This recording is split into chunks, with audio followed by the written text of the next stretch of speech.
ചെറുപ്പത്തിൽ വീട്ടിൽ സ്ഥിരമായിട്ട് ഒരു ചെറിയ തോതിൽ ഇഞ്ചി കൃഷി ചെയ്യാറുണ്ടായിരുന്നു. ഒരു മൂടി ഇഞ്ചി എപ്പോഴും പറമ്പിലുണ്ടാവും.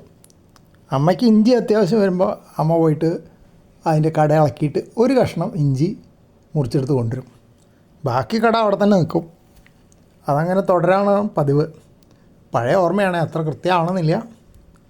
ഇവിടെ ഞാൻ പലതവണ കൃഷി ചെയ്ത് നോക്കിയിട്ടുണ്ട്.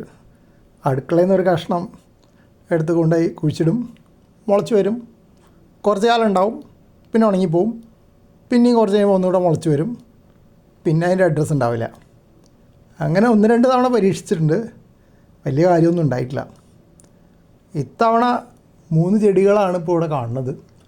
ഒന്നിനും വലിയ ആരോഗ്യം, ഒരെണ്ണത്തിന് കുറച്ച് ആരോഗ്യമുണ്ട്. മറ്റേൻ്റെ ഇലകളൊക്കെ ഏകദേശം പ്രാണികൾ തീർത്തിട്ടുണ്ട്. ഇതിപ്പോൾ ഈ ചെടിച്ചട്ടിയിൽ കുറേ പ്ലാവിൻ്റെ ഇല ഉണങ്ങിയത് കാണുന്നില്ലേ? അത് ഉണങ്ങി വീണതല്ല, അതിലിട്ട് തന്നെയാണ്.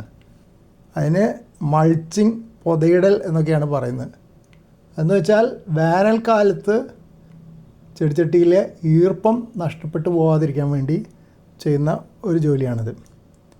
ചിലപ്പോൾ ചിലർ വെള്ളാറങ്കൽ ഇട്ട് കൊടുക്കാറുണ്ട്, ഇവിടെയും ചെയ്യാറുണ്ട്.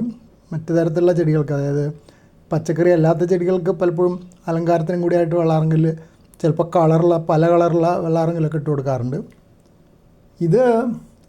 ഇതിന് 2 വശമുണ്ട് മൾച്ചിങ്ങിന്. ഒന്ന്, അവിടെ വെള്ളം നഷ്ടപ്പെടുന്നത്, ആവിയായി പോകുന്നത് കുറച്ച് കുറയ്ക്കും.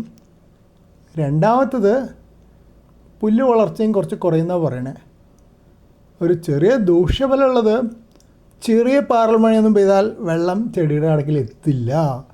അത് ഇല നനയാൻ മാത്രമേ തികയുള്ളൂ. അങ്ങനെ ഒരു ചെറിയ ദോഷമുണ്ട് ഇതിന്. പക്ഷെ എന്നാലും മൊത്തത്തിൽ സ്ഥിരമായിട്ട് ചെയ്തുകൊണ്ടിരിക്കുന്നതാണ് ഈ പൊതയിടൽ അഥവാ മൾച്ചിങ്.